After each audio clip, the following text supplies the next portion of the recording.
Assalamualaikum warahmatullahi wabarakatuh. Hamdan wa syukran lillah nahmaduhu wa nasta'inuhu. Ustaz Abu Asad dipersilakan. Cepat, mantap.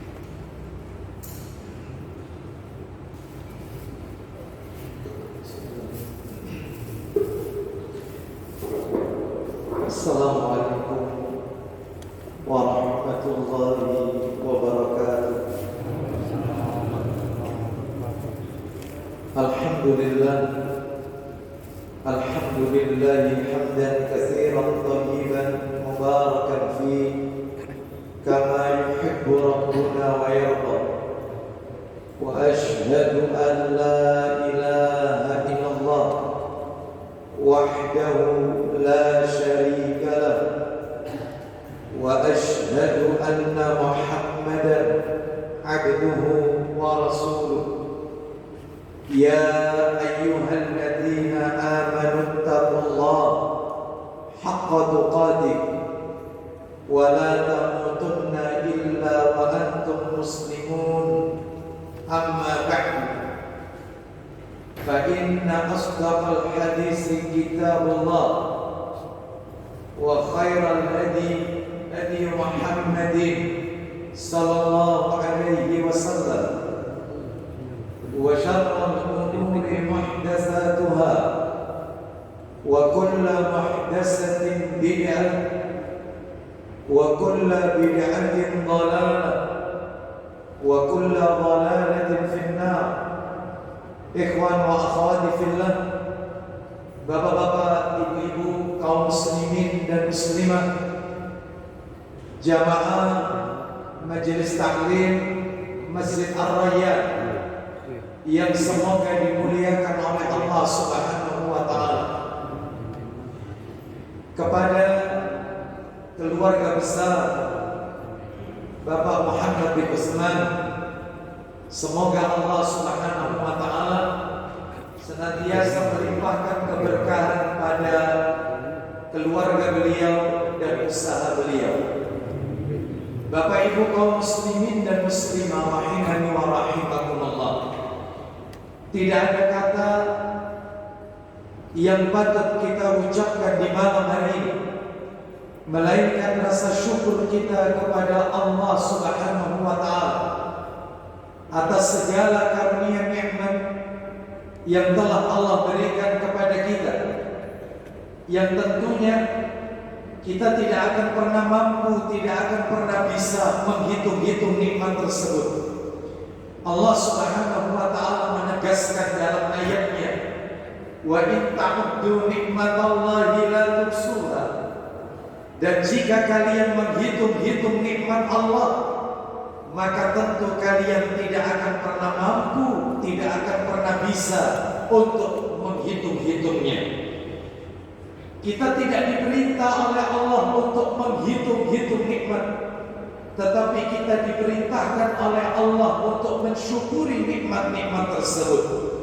Bahkan Allah Subhanahu wa taala berjanji di dalam Al-Qur'an, bagi mereka yang pandai bersyukur, maka nikmat itu akan ditambah oleh Allah, ditambah dari sisi kualitasnya, nilai keberkahannya, dan ditambah dari sisi kuantitasnya, jumlah nikmatnya ditambah.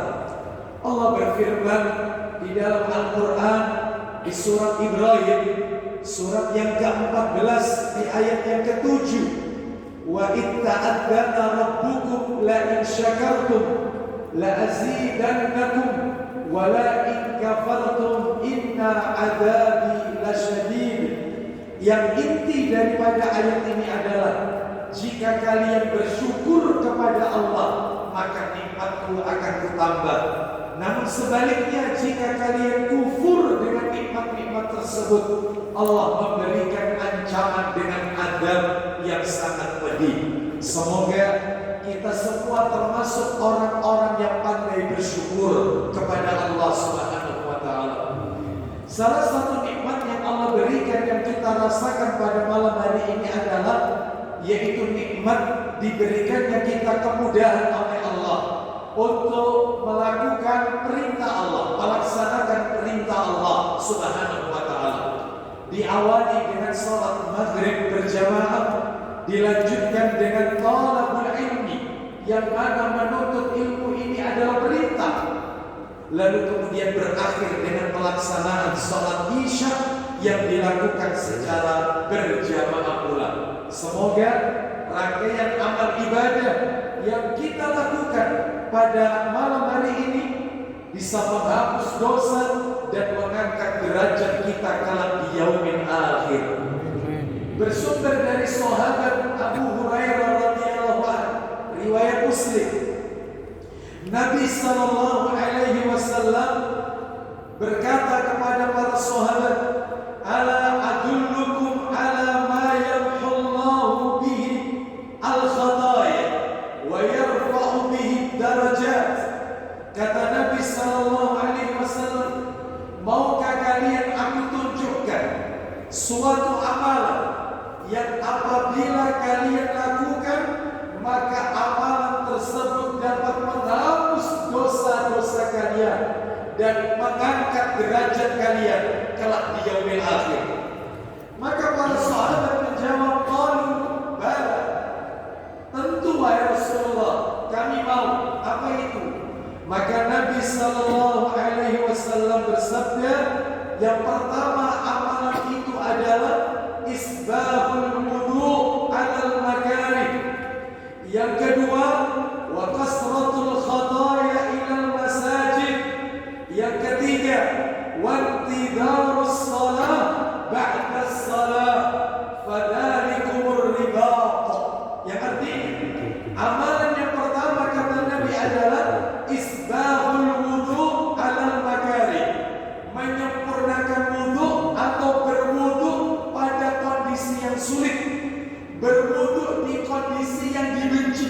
Misalnya berwudu di musim dingin, menggunakan air untuk berwudu di musim dingin, atau berwudu pada saat dia sakit, dan seterusnya. Berwudu di kondisi yang sulit, di kondisi yang sangat dia benci, tapi dia tidak menggunakan tayamum.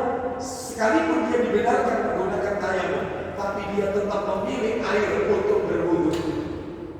Lalu kemudian amalan yang kedua adalah wa kasratul khuta ilal masajid. Saya ulang, wa kasratul khuta ilal masajid, memperbanyak langkah kaki ke masjid. Dan yang ketiga, wa intidarus salati ba'da salati, menunggu salat setelah salat, menunggu salat fardu setelah dia mengerjakan salat fardu, menunggu salat setelah dia mendirikan salat. Maka ini pun kita lakukan pada malam hari ini, menunggu salat isya setelah kita mengerjakan salat maghrib. Dan mudah-mudahan langkah kaki kita dari rumah menuju rumah Allah ini, dan yang kita lakukan pada malam hari ini, menunggu sholat setelah sholat, akan mendatangkan ampunan dari Allah. Allah ampuni dosa-dosa kita dan mengangkat derajat kita kelak di yaumil akhir. Bapak Ibu kaum muslimin dan muslimah rahimani wa rahimakumullah, tidak memperpanjang mukaddimah, kita akan lanjutkan materi kita seperti biasa di Jumat yang pertama di bulan Ganjil. Kajian kita di Masjid Ar-Rayyan membahas kitab yang ditulis oleh Syekh Khalid Al-Husainah hafizahullah ta'ala, kitab yang berjudul Aksaru min alfi sunnatin fil yaumi wal layla. Kitab yang sudah diterjemahkan ke dalam bahasa Indonesia, lebih dari 1000 amalan sunnah dalam sehari semalam. Dan sesuai dengan catatan kami, terakhir kami menyampaikan materi di Masjid Ar-Rayyan ini adalah di bulan Maret. Pertemuan kita di tanggal 5 Maret, Jumat pertama, itu kita membahas sunnah yang nomor 3, yaitu sunnah dalam bersiwak. dan itu sudah kami sampaikan. Ya, itu insya Allah sunnah yang nomor 3 kalau tidak salah. Maaf, sunnah yang nomor 4. Sunnah yang keempat, sunnah dalam bersiwak. Lalu di bulan Maret kita juga ketemu untuk yang kedua kalinya di bulan Maret, menggantikan Ustadz yang bujur di akhir Maret, tepatnya di tanggal 26. Pembahasan kita adalah tematik persiapan memasuki bulan Ramadan waktu itu. Maka pada hari ini kita akan lanjutkan pembahasan kita sunnah yang kelima dari kitab lebih dari 1000 amalan sunnah dalam sehari semalam, yaitu sunnah dalam memakai sandal dan sepatu. Sunnah dalam memakai sandal dan sepatu. Bapak Ibu kaum muslimin dan muslimah rahimani wa rahimakumullah. Sebelum materi ini berjalan lebih jauh, maka sebagai kata pengantar saya ingin mengingatkan sekali lagi bahwasannya Islam adalah satu-satunya agama yang sempurna, satu-satunya agama yang tidak hanya membahas masalah-masalah akhirat, tetapi masalah-masalah duniawi pun juga dibahas oleh Islam. Islam tidak hanya membahas masalah-masalah yang sifatnya usul. Apa itu usul? Pokok, seperti akidah, tauhid, manhaj. Islam bukan hanya membahas masalah itu. Islam juga bukan hanya agama yang membahas masalah-masalah yang sifatnya furu'. Apa itu furu'? Cabang-cabang. Contoh fikih, tentang pernikahan, tentang muamalah, jual beli, tentang waris. Bukan hanya itu. Ternyata Islam juga agama yang membahas masalah-masalah yang tanda kutip garis bawahi dianggap remeh oleh sebagian kaum muslimin. Masalah buang hajat dibahas oleh Islam. Sampai-sampai masalah memakai sandal sepatu dibahas. Kurang apa sempurnanya Islam? Luar biasa. Tidak ada agama sedetail ini. Nggak ada. Pakai sandal saja diatur di dalam Islam. Masya Allah. Oleh karena itu maka berbahagialah kita, yaitu yang masuk ke dalam agama Islam ini, dan semoga Allah wafatkan kita juga dalam keadaan Islam. Sebagaimana yaitu Allah Subhanahu wa taala berwasiat. Allah berwasiat kepada umat ini dengan 2 wasiat, Bapak Ibu sekalian. Saya ulang ya. Allah berwasiat kepada umat ini dengan 2 wasiat. Wasiat yang pertama disebut dengan wasiatul ammah. Apa itu wasiatul ammah? Wasiat yang umum. Maksudnya wasiat umum yaitu wasiat yang Allah berikan kepada seluruh kaum, seluruh anak keturunan, dan seluruh orang-orang beriman. Umum. Dan yang kedua, ada wasiat yang Allah berikan untuk umat ini, namanya wasiatul khassah, wasiat yang khusus.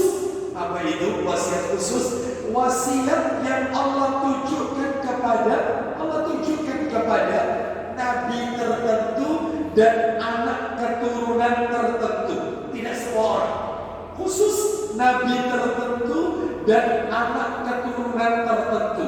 Contoh, mari kita lihat dalil di mana Allah berwasiat secara khusus. Khusus dulu ya, khusus dulu. Allah berwasiat jangan kalian mati kecuali dalam keadaan Islam. Allah berwasiat khusus nabi tertentu dan anak keturunan tertentu. Allah berfirman di dalam Al-Quran, yaitu tepatnya di surat Al-Baqarah. Dibuka surat Al-Baqarah, bisa dibuka surat nomor 2. Surat Al-Baqarah ayatnya ayat yang ke-132. Al-Baqarah ayat 132. Ya, bisa dibantu Ustaz dibacakan ayatnya. Nanti kita dengarkan ya. Allah Subhanahu wa taala nanti menutup ayat ini. Perhatikan. Al-Baqarah 132. Allah berfirman menutup ayat ini, "Fala tamutunna muslimun. Ya, silakan. Baca. Ustaz. 132. Silakan. Ayatnya dan terjemahannya. Silakan, Ustaz. أعوذ بالله من الشيطان الرجيم ووصى بها إبراهيم بنيه ويعقوب يا بني إن الله اصطفى لكم الدين فلا تموتن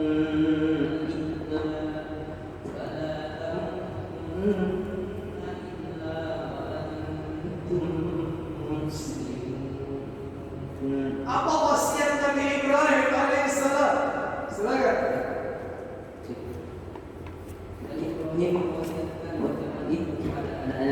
Nabi Ibrahim berwasiat kepada anak-anaknya Ismail dan Ishak. Lanjutkan Ustaz. Demikian pula Yakub. Demikian pula Nabi Yakub alaihissalam, nabi tertentu, anak keturunan tertentu. Nabi Ibrahim, Nabi Yakub alaihi wassalam berwasiat kepada anak keturunannya. Apa wasiatnya Ustaz? Silakan. Anakku, sesungguhnya Allah telah memilih agama ini untukmu. Allah telah memilih Islam ini untuk kalian. Lanjut. Janganlah kamu mati kecuali dalam keadaan muslim. Nah, janganlah kalian mati kecuali dalam keadaan Islam. Ini yang namanya wasiatul khassah. Allah berwasiat kepada nabi tertentu dan anak keturunan tertentu. Baik, sekarang kita lihat dalil wasiat yang umum. Wasiat yang umum. Tadi sudah saya sampaikan kan, wasiat yang umum ini adalah wasiat yang Allah tujukan kepada seluruh orang-orang yang beriman. Dan saya yakin Bapak Ibu sudah pada hafal ayatnya. Bahkan tadi di awal kajian sudah saya sampaikan ayatnya. Bahkan khotib ketika khutbah Jumat selalu membacakan ayatnya. Apa itu ayatnya? Al-Baqarah, surat Ali Imran, surat yang ketiga, Ustaz, Ali Imran. Ayatnya adalah ayat yang ke-102. Ya ayyuhalladzina amanu taqullaha haqqa tuqatih wa la tamutunna illa wa antum muslimun. Sama mirip ayatnya. Kalau tadi menggunakan huruf fa, fala tamutunna, Al-Baqarah tadi, yang Ali Imran menggunakan huruf fa, wa la tamutunna illa wa antum muslimun. Silakan Ustaz terjemahannya. Wahai, langsung terjemah. Wahai orang-orang yang beriman. Berarti semua ini kita terpanggil dalam ayat ini. Silakan. Baik, bertakwa kepada Allah dengan sebenar-benar takwa dan baik, jangan kalian mati kecuali dalam keadaan beragama Islam. Semoga Allah Subhanahu wa taala mewafatkan kita tetap dalam keadaan mentauhidkan Allah dan dalam keadaan Islam. Bapak Ibu sekalian rahimani wa rahimakumullah, bahkan Nabi Yusuf saja, Nabi Yusuf alaihissalam berdoa kepada Allah yang isi doanya, matikan aku ya Allah dalam keadaan Islam. Di mana itu doanya? Surat Yusuf. Di surat Yusuf ini Nabi Yusuf, surat Yusuf nanti dibaca sendiri ya.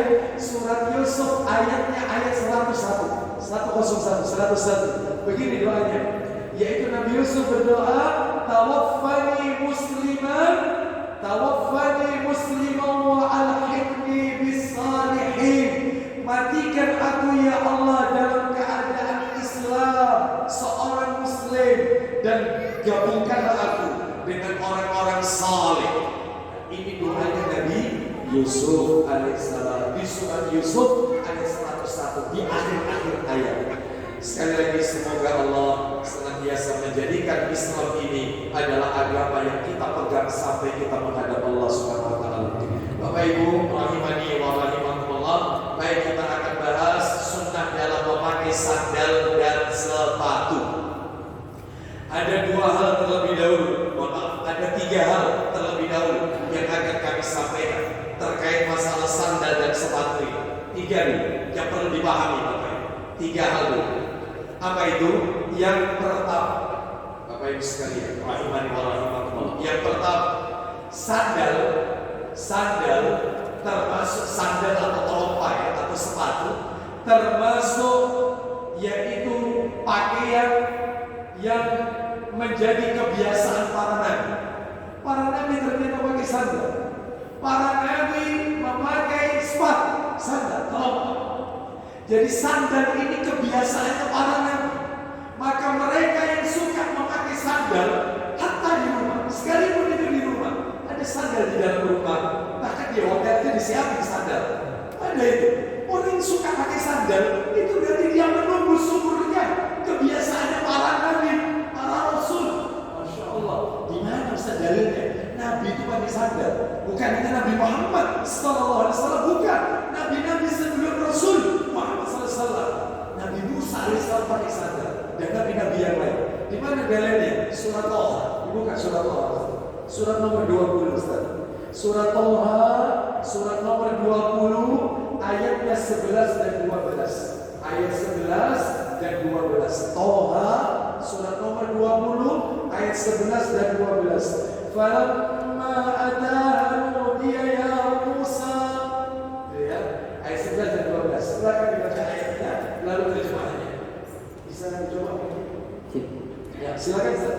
أعوذ بالله من الشيطان الرجيم فلما أتاها نودي يا موسى إني أنا ربك فاخلع عليك إنك بالوادي المقدس طوى. Silakan ayat 11 yang terjemah Ustaz. Maka ketika dia mendatanginya ke tempat api itu, dia dipanggil, wahai Musa. Wahai Musa, apa kata Allah Azza wa Jalla kepada Nabi Musa alaihissalam? Ayat 12 ya. Sungguh aku adalah Tuhanmu. Aku ini adalah Tuhanmu. Lanjut. Maka lepaskan kedua terompahmu. Maka lepaskan kedua sandalmu. Kenapa disuruh lepas sandal Ustaz? Lanjut. Karena sesungguhnya engkau berada di lembah yang suci, Yaitu Tua. Tua. Kau sedang berada di lembah yang suci. Lepaskan sandalmu. Nabi Musa alaihissalam memakai sandal. Berarti ini belum dalil yang lain kan? Nanti kita akan dengarkan. Nabi kita sallallahu juga pakai sandal. Bahkan Nabi sholat aja pakai sandal. Masuk masjid pakai sandal. Tapi nanti pembahasannya ya. Nanti sabar dulu ya, sabar. Ya. Jadi para nabi memakai sandal.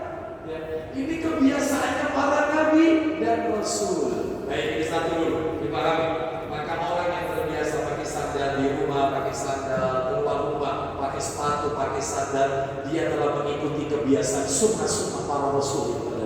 Nomor 2 yang perlu dipahami dulu. Yang kedua, Nabi Sallallahu Alaihi Wasallam, Anda akan kaget kalau dengar hadis ini. Yang kedua ini, Nabi Sallallahu Alaihi Wasallam memotivasi umatnya untuk sering-sering memakai sandal. Nabi menyuruh kita perbanyak pakai sandal. Mana itu dalilnya? Silakan dibuka dalil, yaitu di dalam hadis riwayat Muslim, Sahih Muslim. Nah, agak ke belakang nomornya, agak jauh nomornya. Betul? Nomor 1983. Nomor-nomornya kecil-kecil di ujung-ujung itu Ustaz. 1983 nomornya. Saya bacakan sambil dicari. An Jabir radhiyallahu anhu qala sami'tu Rasulullah sallallahu alaihi wasallam istaksiru minan ni'al fa inna ar-rajula la yazalu rakiban man ta'ala. Silakan baca Ustaz. Dari Jabir radhiyallahu anhu, dia berkata, aku mendengar Nabi sallallahu alaihi wasallam bersabda, apa isi sabdanya? dalam suatu peperangan yang kami hadapi bersama, Ya. beliau berkata, biasakanlah memakai terompah. Baik, sering-seringlah pakai telompa, sering-seringlah memakai sandal. Kenapa? Karena terompah itu sama fungsinya dengan kendaraan. Baik, sebentar ya, saya akan bacakan dulu. Nanti kita lihat komentar ulama terkait dengan hadis ini. Sering-seringlah memakai sandal, istaksiru minan ni'al. Sering-seringlah memakai sandal. Fa innar rajula la yazalu raqiban man ta'ala. Artinya, karena seseorang yang senantiasa memakai sandal, orang yang kebiasaan pakai sandal, bagaikan orang yang berada kendaraan, kata Nabi. Maksudnya apa ini? Pakai sandal kok diumpamakan seperti di atas kendaraan. Saya bacakan fatwanya Imam An-Nawawi rahimahullah. Beliau Imam An-Nawawi rahimahullah seorang ulama besar, karyanya banyak. Salah satu karyanya yang monumental ya adalah yaitu kitab Arba'in An-Nawawi dan kitab Riyadhus Shalihin. Baik, beliau wafat di usia muda, usia 45 tahun wafat, tapi karyanya dinikmati oleh jutaan bahkan miliaran manusia. Bahkan tidak ada pondok pesantren yang di dalamnya tidak ada kitabnya Imam An-Nawawi. Pasti ada di dalamnya kitab Imam An-Nawawi rahimahullah. Beliau lahir di Suriah, Damaskus. Baik, kita lanjutkan di sebuah desa namanya Nawa. Apa kata Imam An-Nawawi di dalam kitab Syarah Sahih Muslim? Jadi tiap kitab itu ada syarahnya. Syarah itu penjelas Bapak Ibu. Jadi kalau misalnya Fathul Bari, maaf, Sahih Bukhari itu ada syarahnya, penjelasnya. Nama kitabnya Fathul Bari. Itu lebih dari 30 jilid itu. Jadi tiap satu hadis itu dijelaskan. Maksudnya hadis ini. Nabi menyebutkan itu karena kejadian begini. Enak kalau begitu, ya. Terus itu salahnya Sahih Bukhari. Kalau Sahih Muslim ada lagi salahnya namanya Salah Sahih Muslim Imam An-Nawawi. Kalau Abu Dawud, Sunan Abu Dawud itu ada penjelasnya namanya kitab Aunul Ma'bud. Gitu ya. Tirmidzi, Sunan Tirmidzi ada salahnya lagi penjelasnya namanya Tuhfatul Ahwadi. Banyak lagi jilidnya. Ya, mudah-mudahan Bapak Ibu sekalian yaitu bisa memiliki kitab-kitab tersebut. Ya Allah, Ustaz, buang kitab tidak bisa jarang dibaca. Apalagi berjilid-jilid. Ya, baik, mudah-mudahan dikasih kekuatan dalam Islam. Ya, baik. Bapak Ibu rahimani wa rahimakumullah, kita lanjutkan. Nah, kata Imam An-Nawawi rahimahullah dalam Syarah Sahih Muslim, memakai sandal diibaratkan seperti naik kendaraan dalam hal, nah ini maksudnya, dalam hal sama-sama meringankan beban, tidak mudah kelelahan, kakinya lebih terjaga dari bahaya di jalan, seperti duri, jalanan yang kasar atau kotoran. Hadis ini juga menunjukkan anjuran menggunakan sandal atau apapun yang dibutuhkan ketika safar sebagai perbekalan ketika safar. Jadi kalau kita bepergian, maka bawa sandal. Karena sandal ini diibaratkan seperti orang di atas kendaraan. Ya, orang kalau di atas kendaraan, kakinya lebih terjaga, tangan kotoran, terhindar dari yaitu sesuatu yang bisa membahayakan kita. Sama seperti sandal, seperti itu. Oleh karena itu, Nabi mengumpamakannya seperti sedang berada di atas kendaraan. Sering-sering pakai sandal. Baik, sekarang kita lanjutkan. Yang ketiga, nah ini yang agak panjang. Ya ini agak panjang. Bapak Ibu, yang ketiga yang ingin kami sampaikan, ya, ini belum intiman, ini masih mukadimah. Masih mukadimah, ya.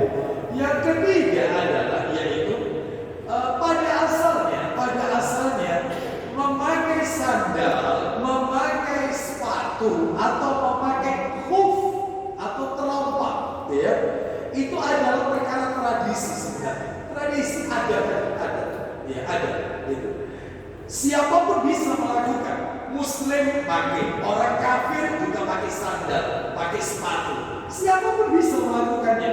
Masalahnya adalah bagaimana caranya agar ketika kita memakai sandal, ketika kita memakai sepatu atau memakai khuf atau telompak, kita dapat pahala.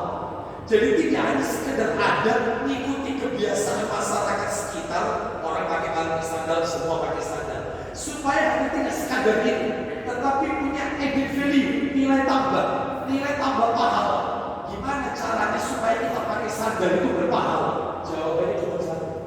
Kalau kepingin memakai sandal, sepatu berpahala, maka ikuti cara pakai sandal atau sepatunya baginda Rasul SAW. Ikuti petunjuk beliau. Ya ini yang masuk materi sekarang. Petunjuk Rasul dalam memakai sandal atau sepatu. Jadi gak hanya sekadar pakai, ya, tetapi dapat pahala. Kan enak, ya. Kalau sekadar pakai, apa bedanya kita sama mereka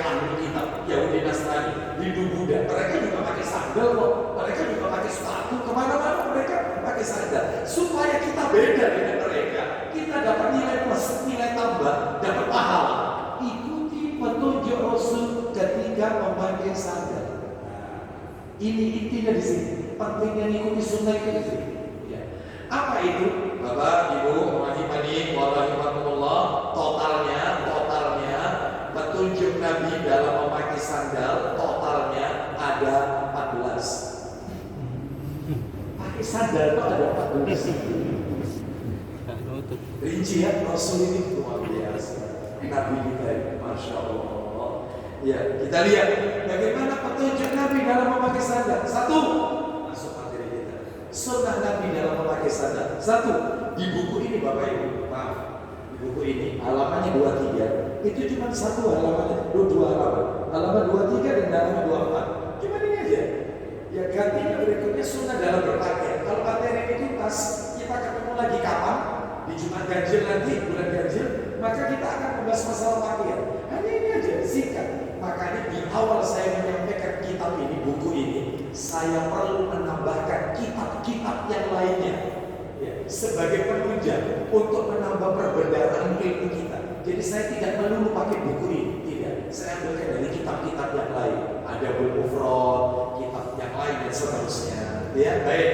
Ada 14 ya, 14. Nomor 1 sekarang. Yang pertama, niatkan ketika memakai sandal ikhlas karena Allah. Pakailah sandal, niatkan ikhlas karena Allah. Tidak karena tendensi yang lain. Bukan karena ingin mendapat pujian, sanjungan, atau bukan karena ujub, kesombongan diri, kebanggaan. Jangan. Tetapi betul-betul niatkan ikhlas karena Allah, atau ditambahkan lagi dalam rangka mensyukuri nikmat Allah. Bapak Ibu mohon maaf ini, mohon maaf. Orang suka gonta-ganti sandal, gonta-ganti sepatu. Ada nggak di sini? Terutama ibu-ibu. Ada nggak ibu-ibu yang sandalnya itu lebih dari satu pasang? Banyak. Ada nggak orang itu koleksi sepatu? Ada nggak? Ada ya? Koleksi sandal. Nah, biasanya ibu-ibu itu biasanya. Iya. Padahal kakinya cuma sepasang dua, tapi sepatunya 10 pasang. Masya Allah. Iya. Apakah orang seperti ini orang sombong? Apakah orang seperti ini adalah orang yang takabur? Bukan. Kita dengarkan. Ternyata niatkan ikhlas karena Allah. Mari kita dengarkan, yaitu hadis. Tolong dibuka Sahih Muslim. Sahih Muslim awal-awal ya, awal-awal. Nomor 71. Ini cetakan terjemahan. Kalau cetakan aslinya nomor 61. Gitu ya. Bagi yang terbiasa atau sudah mendownload di aplikasi Android kita tentang Sahih Muslim, itu nomor 61, nomor asli. Tapi dicetakan ini 71. Silakan dibaca Ustaz. Yaitu dari Ibnu Mas'ud radhiyallahu anhu. Silakan Ustaz. Dari Abdullah bin Mas'ud radhiyallahu anhu, dari Nabi SAW bersabda, tidak dapat masuk surga orang yang dalam hatinya terdapat rasa sombong, Sekalipun walaupun hanya sebagai debu. tidak bisa masuk surga orang yang di dalam hatinya ada rasa sombong, sekalipun sebelah debu. Debu kalau dipegang tak terasa. Tak mungkin. Bahkan di dalam Al-Quran, Bapak Ibu, kalau tidak salah di surah 7 itu, Al-A'raf, surah 7 ya. Sampai saya ingat ini ayatnya, sampai saya ingat. Itu jelaskan orang sombong, kata Allah, orang sombong, maka dia tidak akan bisa masuk ke dalam surga seperti tidak mungkinnya onta masuk ke lubang jarum. Tak mungkin. Onta masuk ke lubang jarum. Mungkin? Tak mungkin. Jarum ini lubangnya kecil, onta ini besar. Apa mungkin onta masuk ke lubang jarum? Tak mungkin. Seperti itulah tidak mungkinnya orang takabur, orang sombong masuk ke surga Allah. Itu kalau nggak salah surah 7 ayatnya 40 kalau nggak salah. Nanti tolong diingatkan saya. Kalau nggak salah, nanti bisa dicek lagi ya. Terus kan bisa lanjutkan ya. Silakan. Seorang laki-laki bertanya, Ya, terus.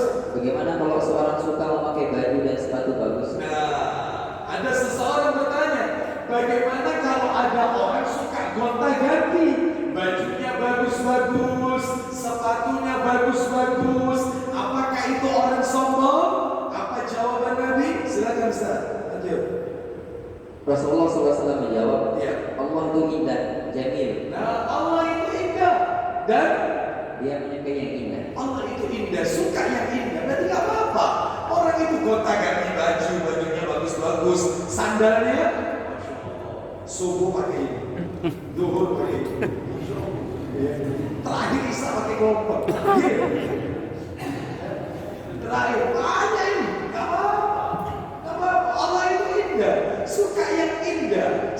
sombong, nah ini cirinya orang sombong. Perhatikan, ciri orang sombong. Kata Nabi, sombong itu adalah batarul haqq wa ghamtun nas. Silakan, apa kata Nabi? Sombong itu menolak kebenaran dan meremehkan orang lain. Sombong itu suka menolak kebenaran, dan yang kedua suka nganggep remeh orang lain. Menolak kebenaran. Jadi kalau ditunjukkan hadis, tolak. Ya, ditunjukkan ayat, tolak. Ya. Terus suka nganggep remeh orang. Contohnya nganggep remeh orang gimana, Ustaz? Kami itu ngaji baru kemarin aja. Ada nggak orang-orang seperti ini? Ya. Kami kadang-kadang ada orang tua seperti itu bilang sama anaknya, kami itu Abi ini, ya, dengar kan? Ya. Abi ini lebih banyak makan garam daripada kamu. Ya. Abi lebih ngerti betul. Nggak boleh meremehkan orang.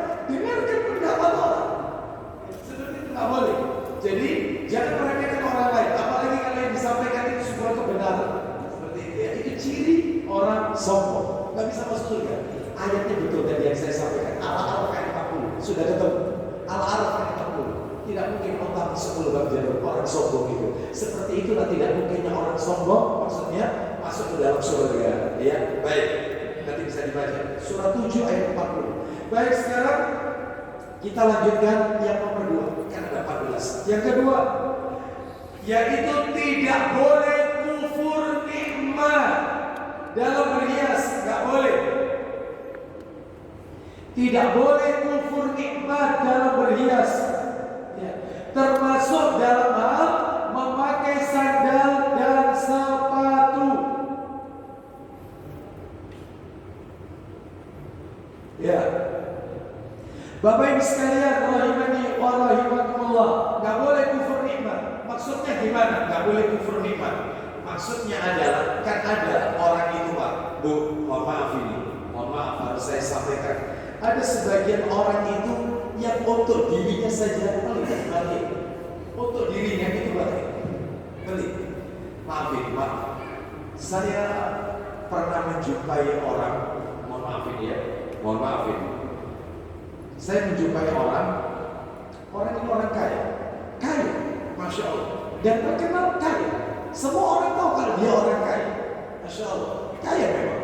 Tetapi kalau pergi ke taklim, ke pengajian, menuntut ilmu, baju yang dia pakai ala kadarnya. Saya lanjutkan dikit aja, setelah itu kita pemandangan ada. Yang dia pakai ala kadarnya, kadang-kadang maaf, kadang-kadang lecet seperti gak disetrika, kadang-kadang sedikit ada bau, kadang-kadang juga maaf, agak sedikit ada sobeknya dikit. Orang kaya benar. Terus sandal yang dipakai, sandal jepit itu pun sudah apa ya, berlapis atau apa ya?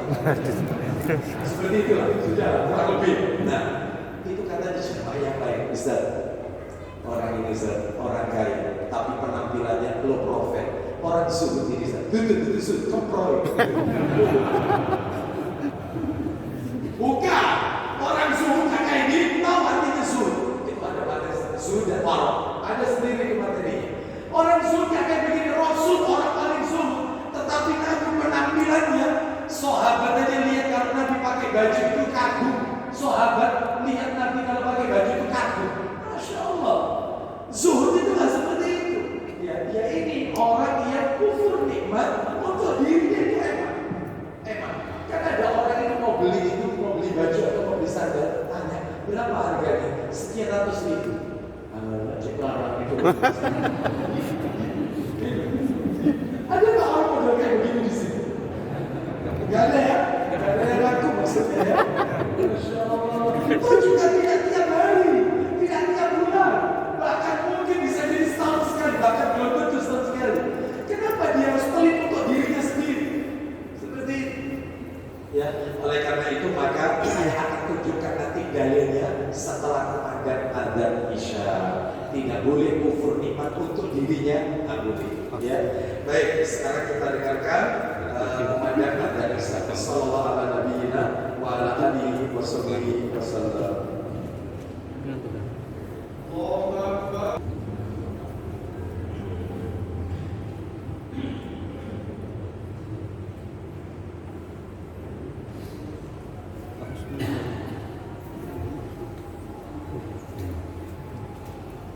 Thank you.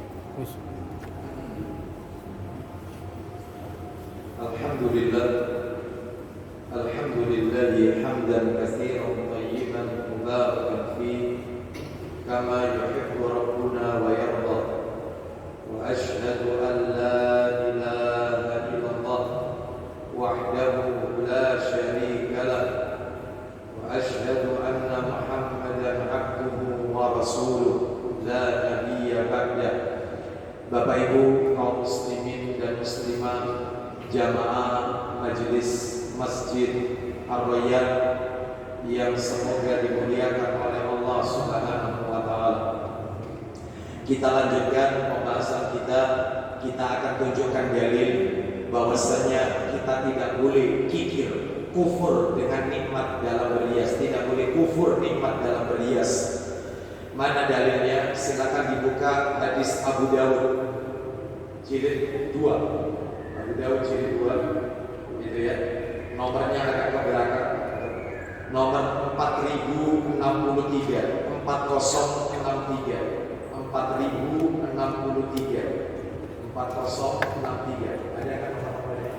Ya, 4063. Sambil dicari, saya akan bacakan hadis ini dari Malik bin Abdullah Al-Jushmi radhiyallahu anhu, orang tua Abu Al-Abwas. Dia berkata, silakan dibaca. Dari Malik bin Abdullah, silakan. Orang tua Abu Abwas, ya. Dia berkata, Ya.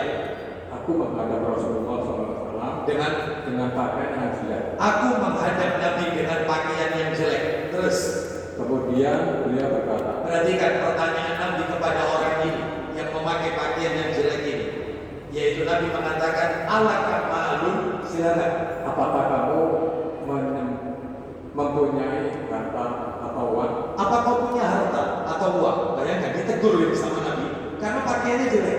Padahal Nabi menganggap orang ini kaya sebenarnya. Nabi tanya, alaka ma'alun, kau punya harta kan? Punya uang kan? Lalu orang itu menjawab, nah, lanjut. Dia menjawab, ya. Ya, Nabi tanya lagi yang kedua kalinya, min ainil mal, silakan. Harta atau uang dari mana?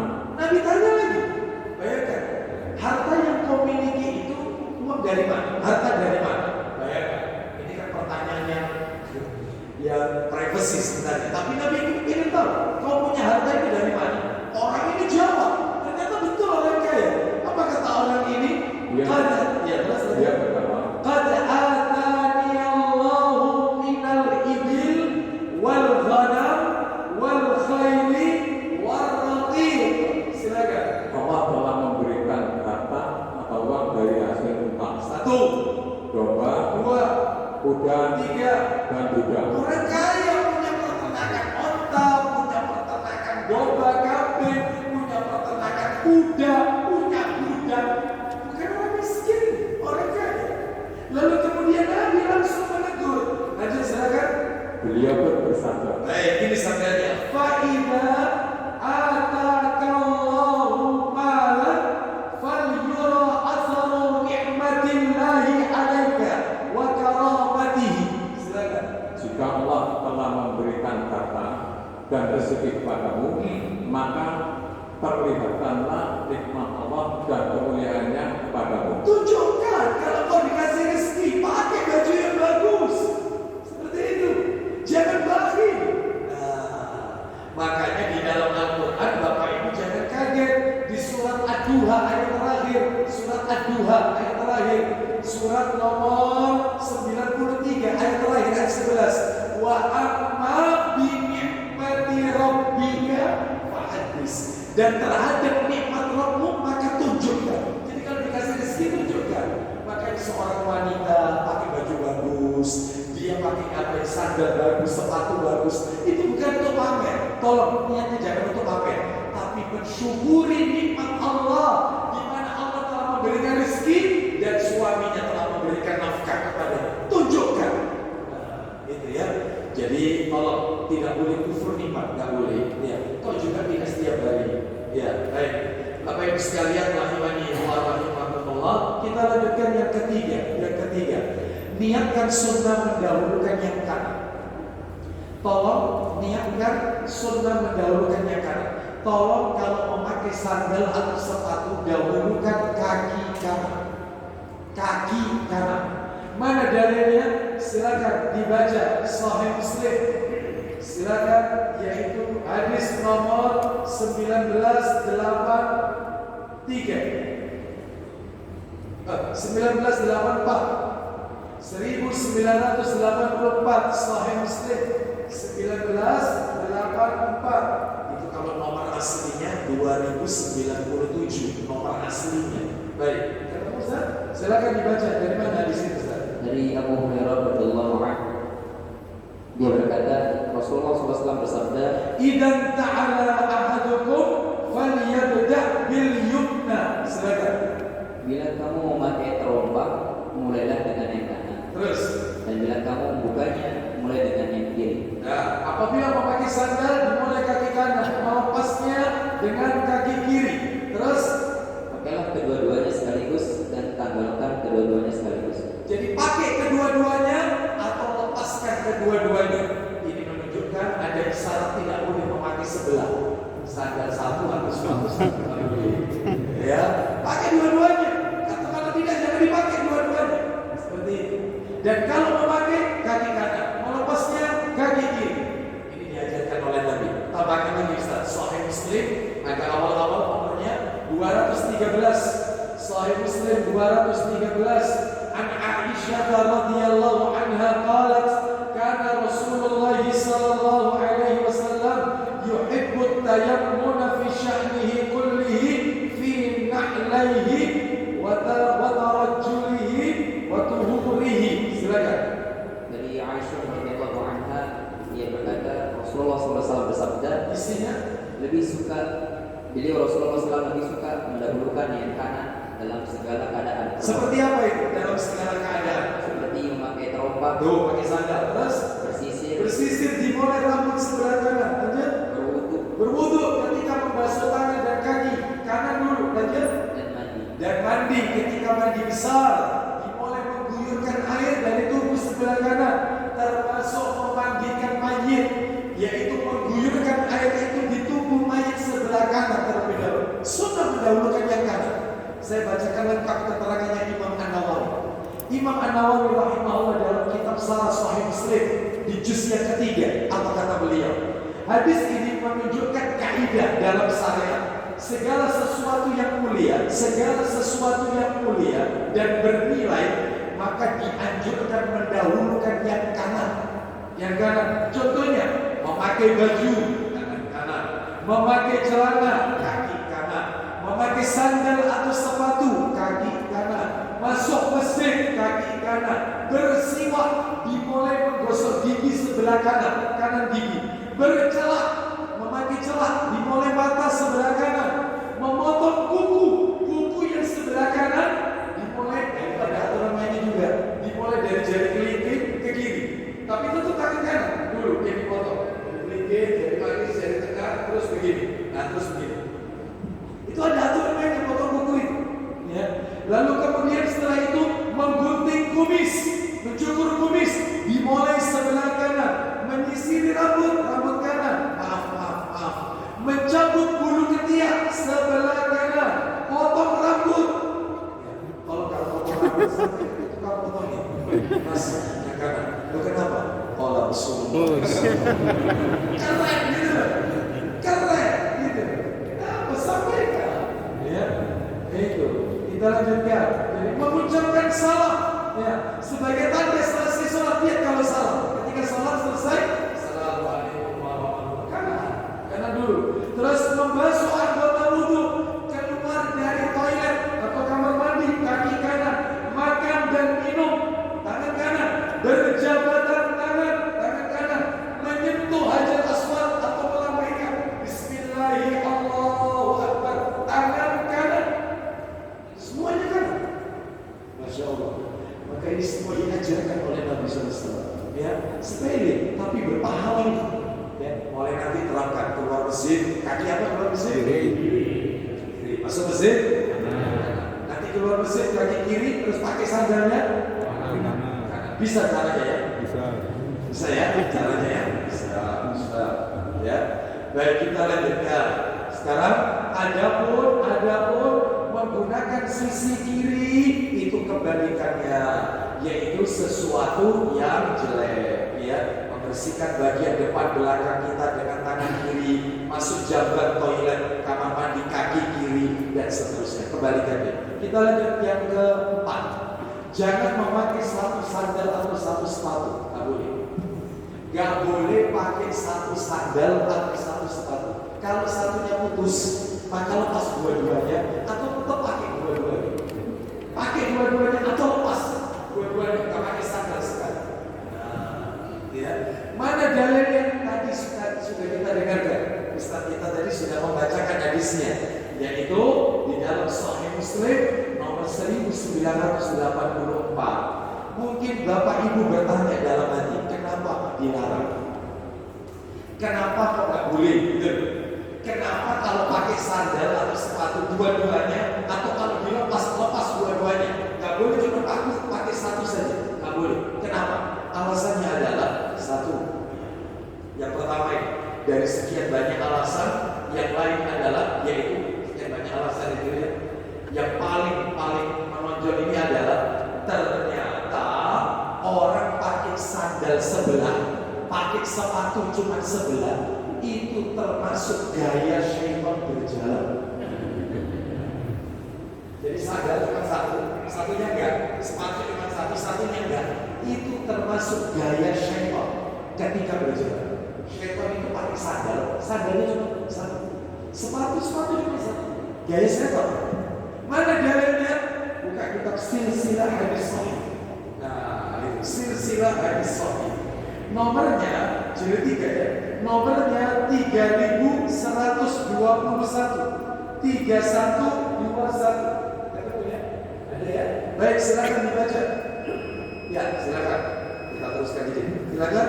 31. Langsung artinya Ustaz. Dari mana itu? Itu Abu Hurairah radhiyallahu anhu bahwa Rasulullah SAW pernah bersabda, silakan sabdanya. sesungguhnya syaitan hanya mengenakan sebelah sandal ketika berjalan. Setan itu cuma memakai satu sandal ketika berjalan. Inna syaitana yamshi fi na'ilil wahidah. Ya. Fi na'ilil wahidah. Syaitan itu jalan dengan satu sandal. Maka ini tidak boleh menyerupai. Kita lanjutkan sekarang yang berikutnya, yang kelima. Adab dalam memakai sandal. Selisihilah orang-orang ahlul kitab. Jangan menyerupai orang Yahudi dan Nasrani. Mana dalilnya? Ayo dibuka dalilnya. Abu Dawud nomornya 652. Jilid 1, betul, jilid 1 Ustaz. 652 dan 653. 652 dan 653. Silakan dibaca. Selisih orang-orang Yahudi dan Nasrani, ahlul kitab. Silakan. Dari Syaddad bin Aus, beliau bersabda, beliau berkata, Rasulullah SAW bersabda, Isinya berpenampilanlah yang berlainan dengan orang-orang Yahudi. Nah, berlainan dengan orang Yahudi. Apa itu caranya? Sesungguhnya mereka itu tidak mengerjakan sholat dengan sandal dan sepatu. Orang-orang Yahudi kalau mereka sembahyang, ya, mereka tidak memakai sandal dan tidak memakai sepatu. Maka kata Nabi, berpenampilan lain-lain. Makanya jangan kaget, nanti kita akan dengarkan dalil yang lain. Rasul itu kalau sholat terkadang pakai sandal, terkadang dengan kaki telanjang.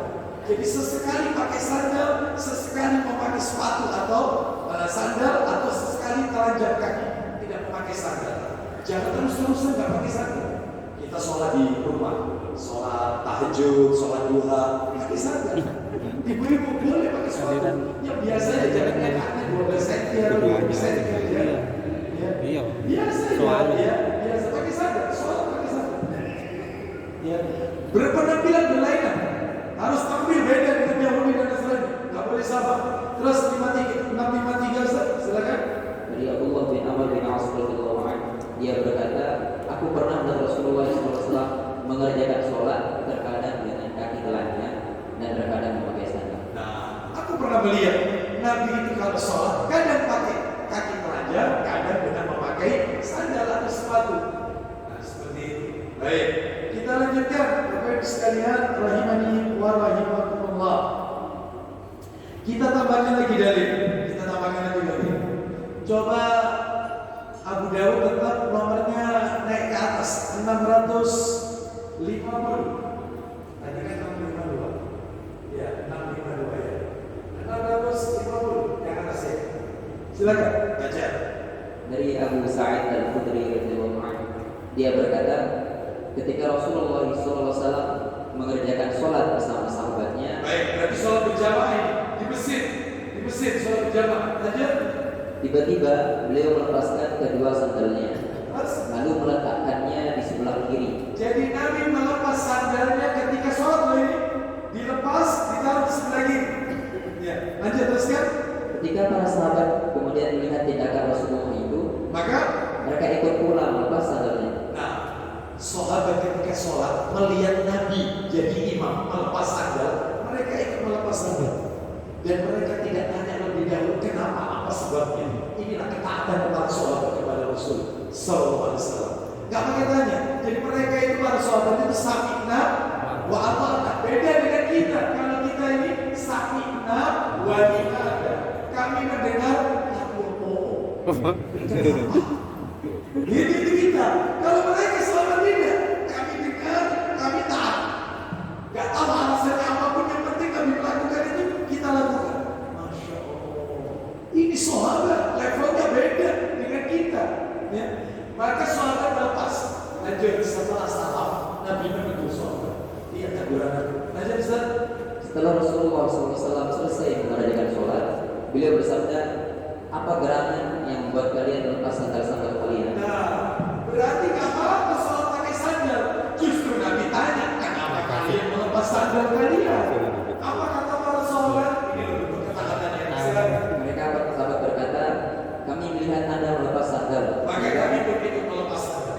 sehingga kami pun ikut melepas sandal-sandal kami. Nah, lalu apa kata Nabi alasannya beliau melepas sandal? Rasulullah SAW bersabda, Ya, sesungguhnya malaikat Jibril telah datang kepadaku. tadi Jibril datang. Berarti sahabat yang tahu kedatangan Jibril. Jibril tadi datang kepadaku, memberitahukan kepadaku di sepasang sandalku itu ada najisnya. Makanya aku lepas, aku taruh sebelah kiri. Sehingga kalian kalau pergi ke masjid, sholat dengan memakai sandal, maka perhatikan kalau ada najisnya bersihkan. Dan setelah bersih, sholatlah dengan kedua sandal atau sepatu kalian. Lanjut, teruskan Ustaz. Lalu memberitahukan kepadaku bahwa di sepasang sandal itu ada najisnya. Terus, Selanjutnya beliau SAW bersabda, isinya apabila salah seorang di antara kalian datang ke masjid, maka perhatikanlah. Jika di sepasang sandalnya itu terdapat najis, maka bersihkanlah. terus. Dan sholatlah dengan sepasang sandalnya. Nah, sholatlah dengan sepasang sandal itu. Iya, Bapak Ibu sekalian, rahimani wa rahimakumullah. Adapun melepas sandal itu tidak diperbolehkan sebagai makmum ditaruh di sebelah kiri karena akan memutus sholat. Gitu ya. Tetapi yang benar, makanya kalau sholat id, gitu ya, itu yang benar sandal itu juga tidak boleh diletakkan di belakang. Nggak boleh. Gitu. Ada aturan mainnya. Termasuk juga ditaruh di depan, nggak boleh. Dan terus di antara kedua kaki yang benar. Jadi ditaruh di tengah, boleh ditutup sajadah, ya. Lalu kemudian dia sholat di antara yaitu sandal tersebut. Jadi tidak boleh ditaruh di kanan atau ditaruh di kiri. Itu karena sholat berjamaah. Tapi kalau dia sholat sendiri atau dia jadi imam, maka dia boleh meletakkannya di samping kirinya. Wallahu a'lam bishawab. Ya, baik. Jadi ini penting untuk diperhatikan terkait masalah sholat memakai sandal. Lalu bolehkah masuk masjid pakai sandal? Ada yang bilang begini, Ustaz, dulu di zaman Nabi itu masjidnya itu lantai, itu tanah, Ustaz. Lantainya itu tanah, makanya mereka pakai sandal. Nah sekarang masjidnya pakai granit. Beda Ustaz. Bu, ini bukan masalah lantai. Di zaman Nabi memang betul tanah. Nabi wafat di zaman Utsman bin Affan radhiyallahu anhu sudah mulai bukan tanah lagi. Sekalipun bukan tekel atau keramik ya, tetapi sudah beda, bukan tanah lagi. Ya, di zaman Utsman bin Affan radhiyallahu anhu itu bangunan Masjid Nabawi itu sudah banyak perluasan dan bangunan sudah banyak yang berubah dan seterusnya. Nah, lalu di zaman sahabat selesai tabi'in semakin berkembang, lalu muncul yaitu tekel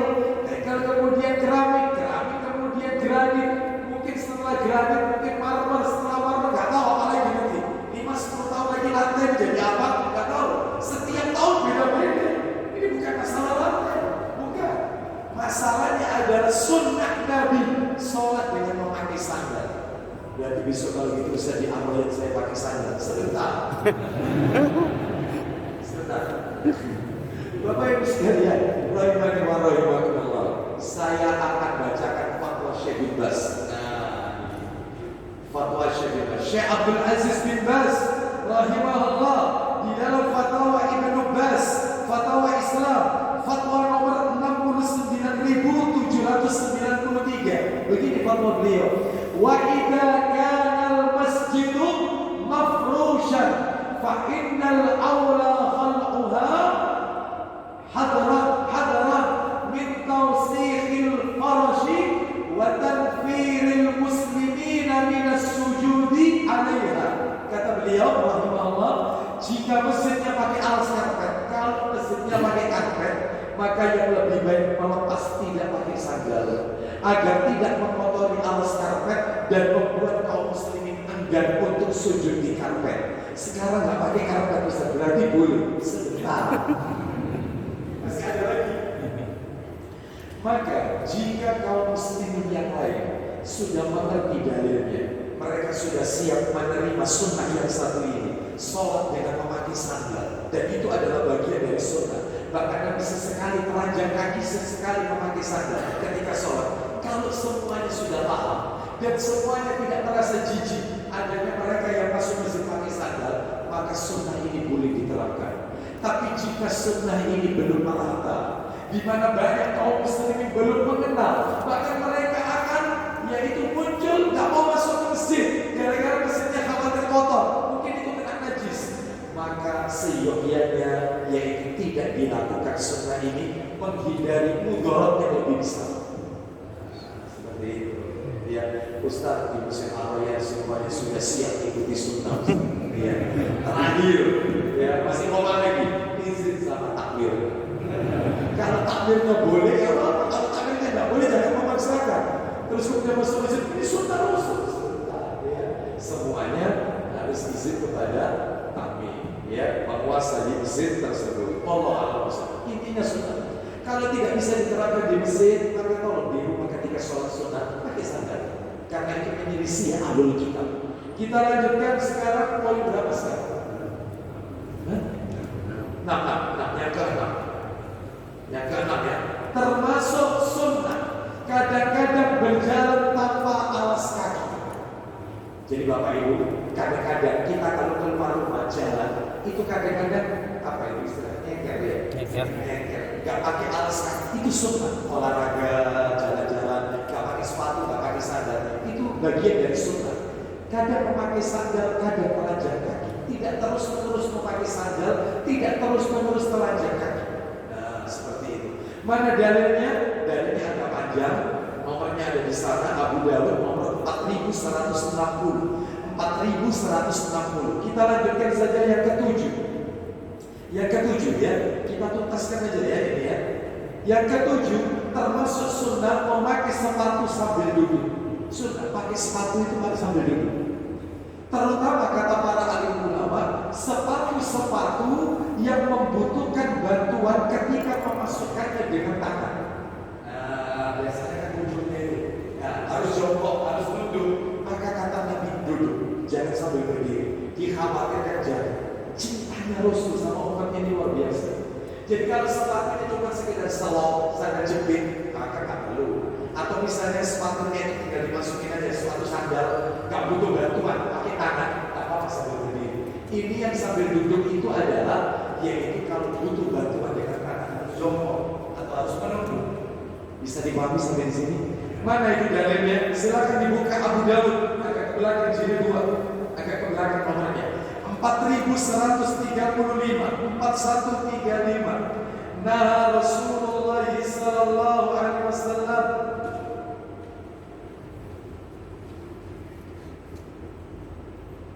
an yanta'ilur rajula qa'iman. Silakan. Dari Jabir, dia berkata Rasulullah SAW melarang pakai sandal sambil berdiri. Tuh, Nabi melarang pakai sandal, maksudnya sepatu ya, yang membutuhkan bantuan dengan tangan sambil berdiri, dilarang. Yang berikutnya yaitu yang ke-8, merapat sandal atau sepatu. Masya Allah, Nabi itu dipersunahkan kita sandal itu dirawat, dibersihkan, dia bawahnya dicuci kalau dari luar, ya. Terus kalau sepatu disemir mungkin. Itu diajarkan sama Nabi. Di mana itu dalilnya? Saya kitabnya nggak saya bawa. Hadis riwayat Imam Ahmad dalam kitab Musnad Imam Ahmad, hadis nomor 23.756. Hadis dari Aisyah. Rasul mensunahkan perawat sandal dan perawat sepatu. Dibersihkan, dicuci, ya, baik.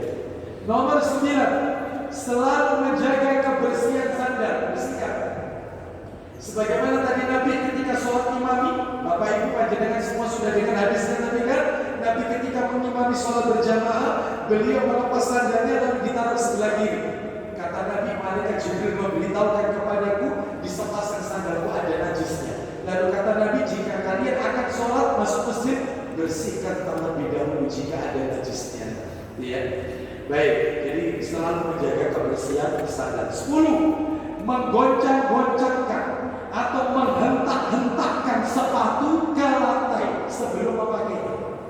Terutama sepatu yang masuk ke dalam itu hentakan atau digoncang-goncangkan dulu. Karena bisa dikhawatirkan ada sesuatu yang bisa membahayakan kaki kita, mungkin dari hewan dan seterusnya, ya. Sampai seperti itu. Ini fatwa ulama ini yang nomor 9. Yang ke-10. 11. Tiga lagi.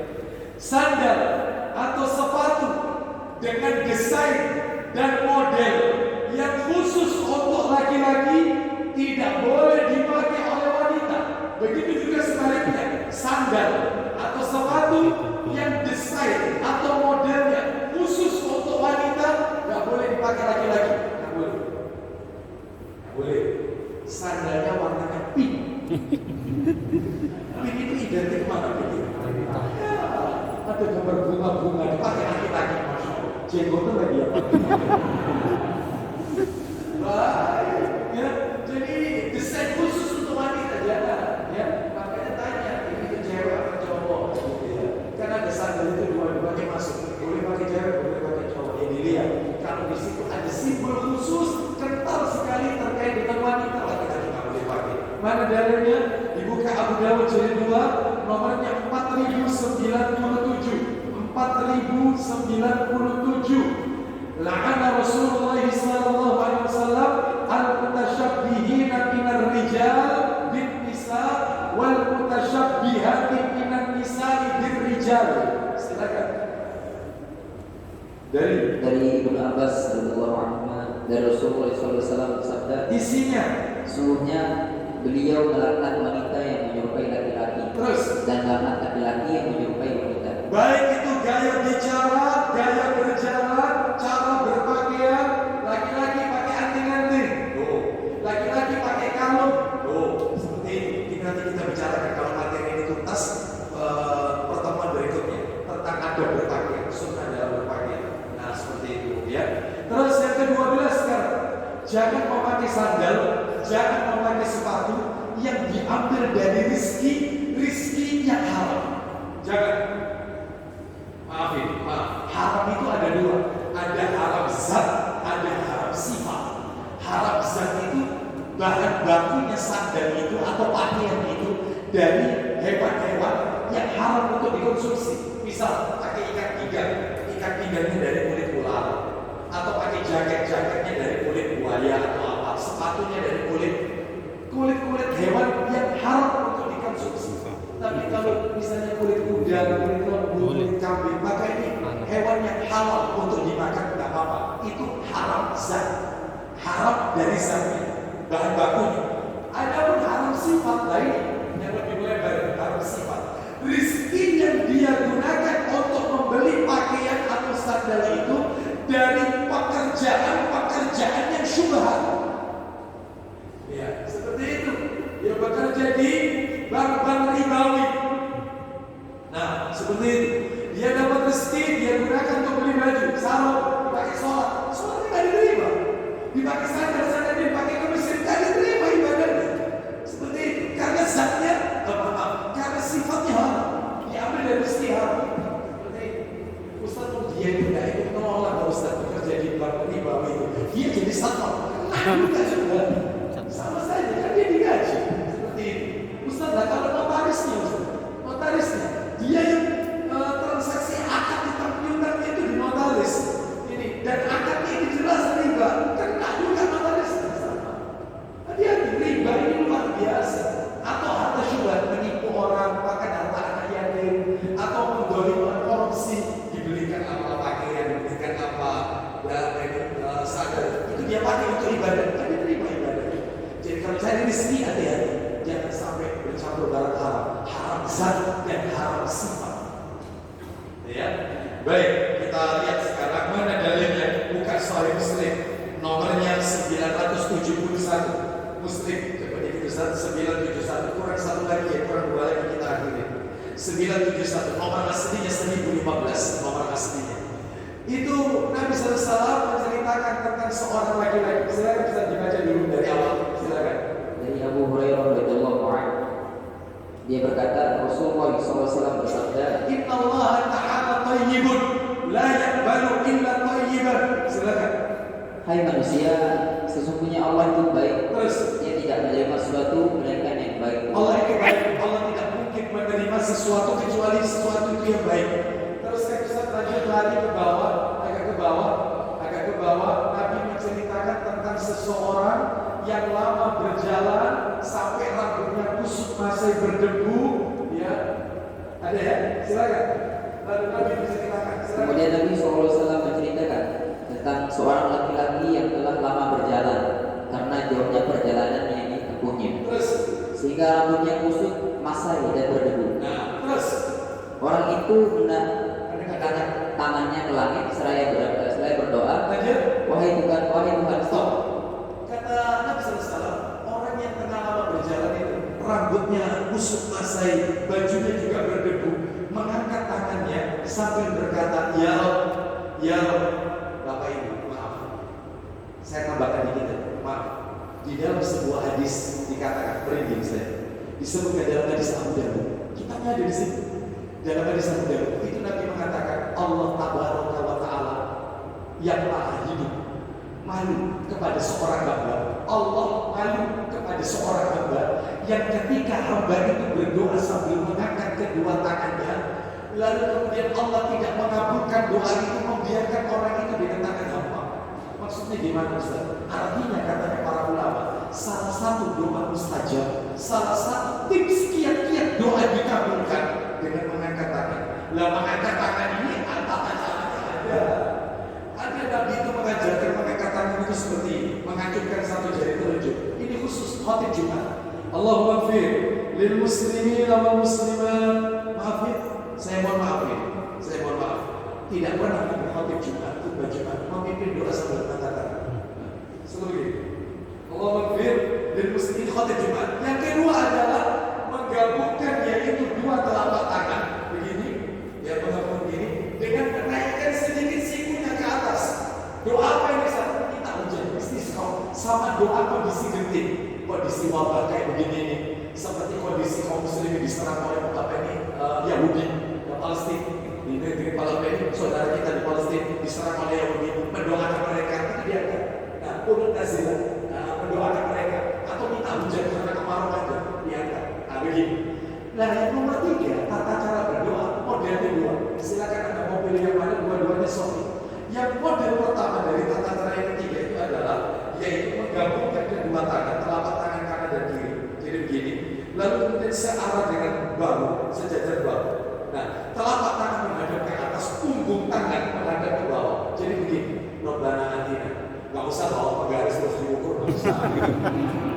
Biasa saja kira-kira begitu ya. Begini. Cara yang kedua itu begini. Menutupi wajah begini.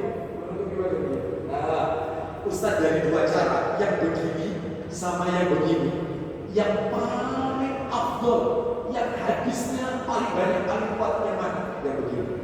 Sekalipun begini boleh. Begini. Mungkin ada yang bertanya, Ustaz yang tadi doa begini tangannya, terus yang begini, ini kapan ini dibaca? Di saat kondisi doa mustajab. Kapan?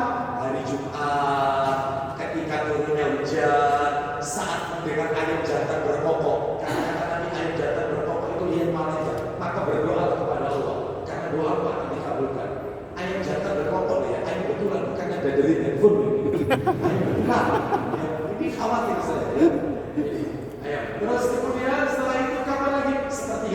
lahir, tahajud, di akhir-akhir menjelang fajar, menjelang subuh. Nah itu.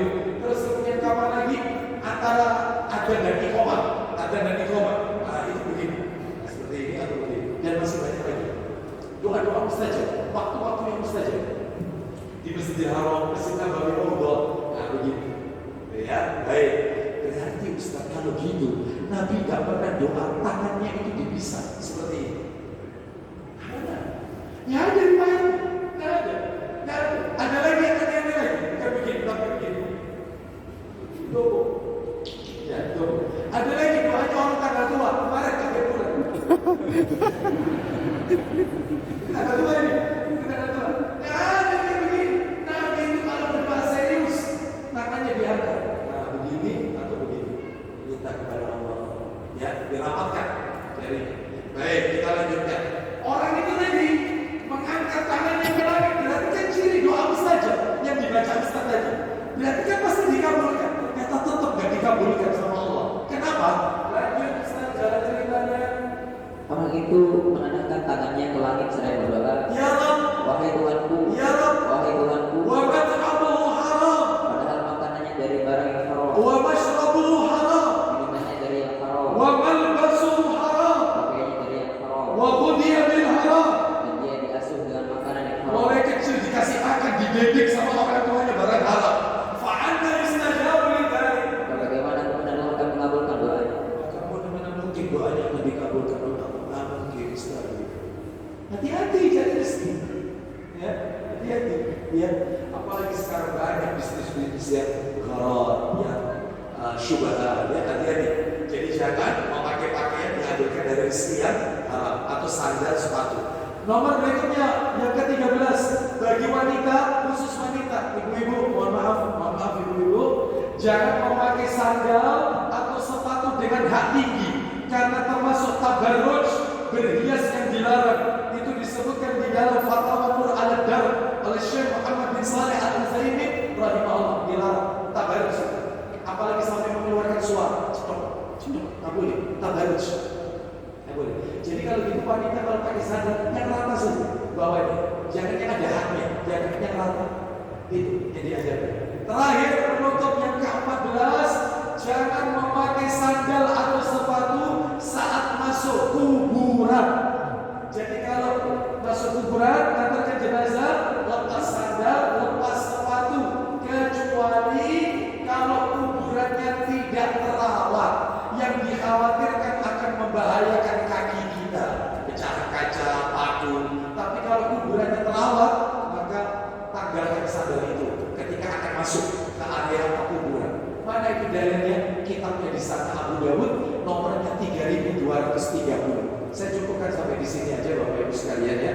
Nomor 3230 Abu Dawud. Wallahu a'lam bishawab. Ya, berarti tuntas materi kita ya, sunnah dalam memakai sandal dan sepatu. Insya Allah jika Allah pertemukan kita kembali, kita akan masuk sunnah yang nomor 6, sunnah dalam berpakaian.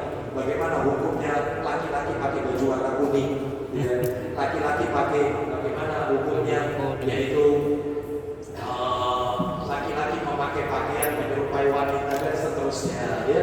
Insya Allah pada kesempatan yang lain. Sebelum kita tutup dengan kafaratul majelis, mungkin ada satu aja barangkali ada yang mau bertanya. Tidak ada ya? Baik.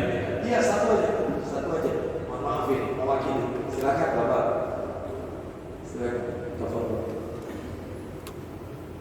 Ibu-ibu ada? Tidak ada kan? Tidak ada. Alhamdulillah. Karena suatu hati kita ini. Silakan. Terima kasih tadi dijelaskan oleh Ustaz masalah ukur nikmat tadi aku yang kaya kita harus syukur pada Allah dengan baju yang baik. Iya. Namun perkembangan zaman Ustaz, banyak sekali yang pendapatannya ada dianggap untuk cukup gitu saja. Namun penampilan dia sangat wah. Misalnya sepatu sampai 10 pasang. Nah ini apakah tidak termasuk mereka yang melampaui batas? Iya. Terima kasih. Assalamualaikum. Nah, waalaikumsalam warahmatullahi wabarakatuh. Barakallahu fiik. Ya. Pertanyaan beliau, bagaimana dengan orang yang dari sisi penghasilan cukup sebenarnya, cukup, ya tidak berlebih. Namun dia suka yaitu membeli barang-barang yang branded, ya, yang mahal, nggak mau. Kalau yang kelas-kelas menengah ke bawah, maunya kelas atas. Apalagi ditambah lagi, misalnya saya tambahkan pertanyaan beliau, misalnya ditambah sampai berhutang dan seterusnya. Apakah ini bukan sikap yang berlebihan? Ya, tentunya ini adalah sikap yang berlebihan. Allah Subhanahu wa Ta'ala berfirman di dalam Al-Qur'anul Karim, yaitu di surat Al-A'raf, surat yang ke-7, ayatnya, surat 17, surat Al-Isra, surat Bani Israel, Al-Isra, ayatnya 26 dan 27. Allah berfirman, wa atidal qurba haqqahu wal miskina wa ibnas sabil wa la tubaddir tabdira. Saya langsung artikan ya. Dan berikanlah haknya kepada kerabat yang dekat, juga orang-orang miskin dan orang-orang yang dalam perjalanan, dan janganlah kamu menghambur-hamburkan hartamu secara boros. Ayat 27-nya, innal mubaddirina kanu ikhwana syayatin wa kana syaitanu li rabbih kafura. Sesungguhnya pemboros-pemboros itu adalah saudara syaitan, saudara syaitan, dan syaitan itu sangat ingkar kepada Tuhannya. Apa itu boros? Kata para ulama, boros itu adalah mengeluarkan harta tidak pada tempatnya, mengeluarkan harta tidak sesuai proporsional, tidak pada tempatnya, sehingga orang yang memiliki harta, orang yang mengeluarkan harta miliaran rupiah, ya, tetapi tidak pada tempatnya. Misalnya dia keluarkan hartanya untuk membangun masjid, katanya kok tidak pada tempatnya. Maaf, ini belum koma, ini belum titik, belum titik. Dia bangun masjid, dia bangun panti asuhan, dia bangun pondok pesantren, dia bantu yaitu orang-orang miskin, fuqara wal masakin, tapi dia punya keponakan terlunta-lunta sampai nggak bisa sekolah. Dia lebih mementingkan orang lain daripada keluarga. Meskipun miliaran dia keluarkan, maka termasuk boros. Boros, karena keluarga lebih diutamakan sebelum orang lain. Anak yatim yang dikasih itu anak yatim yang dari keluarga. Itu di surat Al-Balad. Jadi kalau kita mau mengeluarkan harta, dicari dulu yatim. Yatim dari ayah saya, keluarga dari ayah siapa? Dari keluarga ibu saya. Kalau sudah tuntas kelar dari keluarga yang butuh, baru orang lain. Sebab banyak orang di luar sana, kalau sama orang lain hadir, kalau sama di luar keluarga orang baik, masalah sampai disebut masyarakat dermawan, ahli saudara. Tapi sama keluarga, akhir pelit. Ini namanya mengeluarkan harta tidak pada tempatnya, boros. Atau misalnya kecil, hanya seperak, 2 perak rupiah, tapi untuk maksiat, boros. Sama, sedikit banyak, 50 perak, 100 perak, tapi untuk maksiat, maka ini juga boros. Berarti kalau begitu boros ini mengeluarkan harta tidak sesuai pada tempatnya, tidak proporsional, tidak pada tempatnya. Termasuk tadi yang beliau tanyakan, ya, yaitu terlalu berlebihan, ya, padahal dia kategori cukup, tapi dia membeli barang-barang yang branded, ya. Kan ada orang itu punya hobinya itu hobi yang mahal. Saya punya teman seperti ini, Pak. Ada hobinya hobi yang mahal-mahal, ya, motor gede, nah itu ada. Terus sampai dibelain hutang dan seterusnya, hanya untuk itu. Ya, jadi yang seperti ini berlebihan. Ya, Allah a'lam bishawab. Demikian mungkin yang bisa kami sampaikan begitu Pak ya. Mudah-mudahan sedikit menjadi tambahan ilmu yang bermanfaat. Kita tutup dengan kafaratul majelis. Terima kasih. Mohon maaf apabila ada hal-hal yang tidak berkenan. Wassallallahu ala nabiyyina wa ala alihi wa sahbihi wasallam. Subhanakallahumma wa bihamdika asyhadu an la ilaha illa anta astaghfiruka wa atubu ilaik. Wa akhiru akhiru da'wana alhamdulillahi rabbil alamin. Assalamualaikum warahmatullahi wabarakatuh. Diinformasikan kepada jemaah perempuan bahwa besok hari Sabtu tanggal 3 Juli insya Allah akan diadakan kajian fikih wanita jam 9 pagi